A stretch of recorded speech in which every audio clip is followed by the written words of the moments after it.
Some losses do not happen suddenly. They happen slowly. One compromise at a time. One ignored warning at a time. One unhealthy relationship at a time. And often, by the time people recognize how far they've drifted, they're already standing in the ruins of choices they once thought they could control. That's what makes Samson's story so heartbreaking, because Samson did not begin weak. He began called, chosen before birth, set apart by God for a purpose. Judges 13 tells us that Samson's life was marked by purpose from the very beginning. Before he was even born, God had already spoken over his life. He would be a Nazirite, consecrated, set apart, different. And there's something deeply important about that, because purpose always comes with responsibility. Calling is not just about what God gives you, it's also about what you protect. Samson was given extraordinary strength, but his greatest battles were never truly physical. They were relational, internal, spiritual. And honestly, that feels painfully relevant today. Because many people lose spiritually, not because they lacked potential, but because they repeatedly ignored the influence of unhealthy relationships. Relationships shape direction, whether we realize it or not. The people closest to us influence our thinking, our convictions, our decisions, our boundaries. And over time, those influences begin shaping our future. Samson's story shows us this repeatedly. Again and again, he was drawn toward relationships that slowly pulled him away from wisdom. What's striking is that warnings existed early. His parents questioned some of his choices. There were signs, red flags, moments where Samson could have paused and reconsidered. But desire can make people ignore what wisdom is trying to protect them from. And maybe someone listening today understands that tension.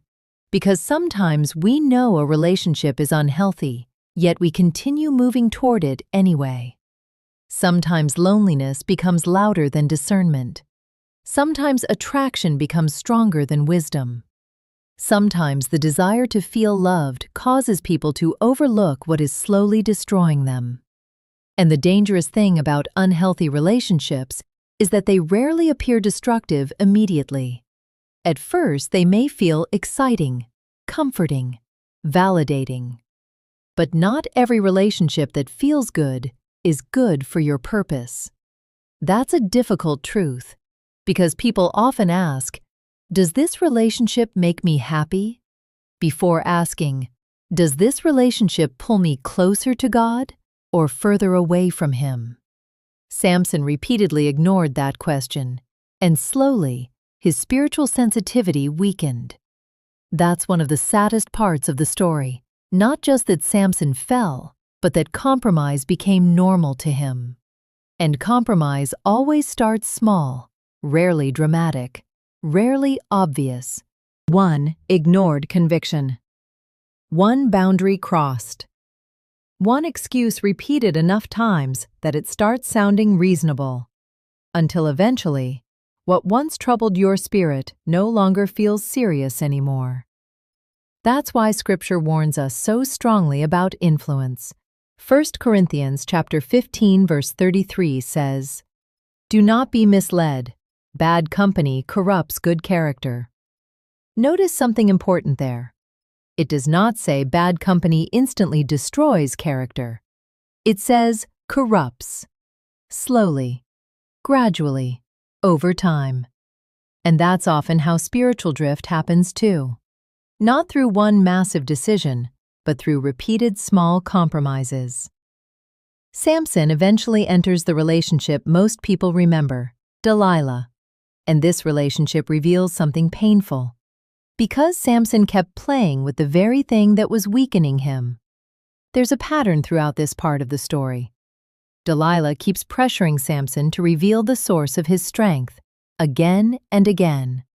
And each time, Samson gets closer to surrendering what should have been protected. And honestly, sometimes people do the same thing spiritually. They keep exposing vulnerable parts of themselves to people who do not truly honor their calling. They keep placing sacred things into careless hands. Not everyone around you can handle access to your heart responsibly. That may sound harsh, but discernment matters, especially when purpose is attached to your life. Because the enemy often attacks calling through relationships, not always through obvious evil, sometimes through distraction, sometimes through emotional dependency, sometimes through people who slowly normalize compromise. And eventually, Samson tells Delilah the truth. His hair is cut. His strength leaves. And one of the most devastating verses in Samson's story says, "But he did not know that the Lord had left him." Judges chapter 16, verse 20. That sentence is sobering, because spiritual drift can become so gradual that people no longer recognize what they've lost. Samson still thought he was strong, still thought he could shake himself free like before. But compromise had weakened him more than he realized. And maybe that's why this story matters so much today.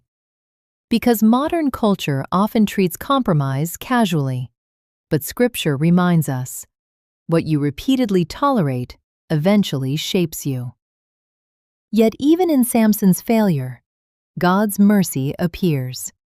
Because Samson's story does not end with God abandoning him completely.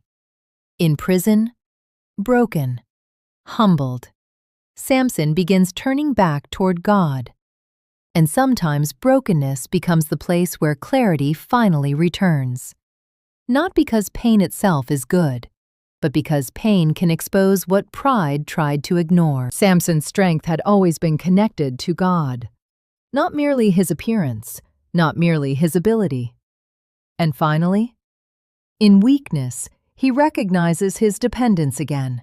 That's powerful, because many people only discover how much they need God after realizing how far they've drifted, trying to live independently from Him. And perhaps someone listening today feels that way right now, spiritually tired, emotionally compromised, aware that certain relationships have been pulling you away from peace, wisdom, or closeness with God. If that's you, hear this clearly. Conviction is not condemnation. God does not reveal unhealthy patterns to shame you. He reveals them to restore you, because restoration is still possible, even after compromise, even after mistakes, even after drift. But restoration often requires honesty. Honesty about what influences you, what weakens you, what repeatedly pulls you away from God. And sometimes, healing requires distance from relationships that continue damaging your spiritual life. That can be painful, but protecting your purpose matters. Proverbs chapter 4, verse 23 says, "Above all else, guard your heart, for everything you do flows from it." Guard your heart, not because you should fear people, but because your heart shapes your direction. Samson's story reminds us that strength without wisdom becomes dangerous, giftedness without discernment becomes vulnerable, and calling without boundaries becomes exposed. But it also reminds us of something hopeful. Failure does not have to be the final chapter. God can restore people who return to Him. God can rebuild wisdom. God can strengthen what compromise weakened. But it begins with surrender, with honesty, with choosing God over relationships that continually pull you away from Him. So today, pause and reflect honestly. Who or what has been influencing your spiritual direction lately? Are your closest relationships strengthening your faith or slowly weakening it? Because not every relationship is assigned to your destiny, and protecting your calling matters more than temporary validation. If this message spoke to you today, take a moment and ask God for wisdom, discernment, and courage. Courage to recognize unhealthy influence, and courage to choose what strengthens your relationship with Him. And if you want more faith-based encouragement and biblical motivational stories, Subscribe to Inspire and Believe TV, because sometimes the strongest thing you can do is protect what God placed inside of you.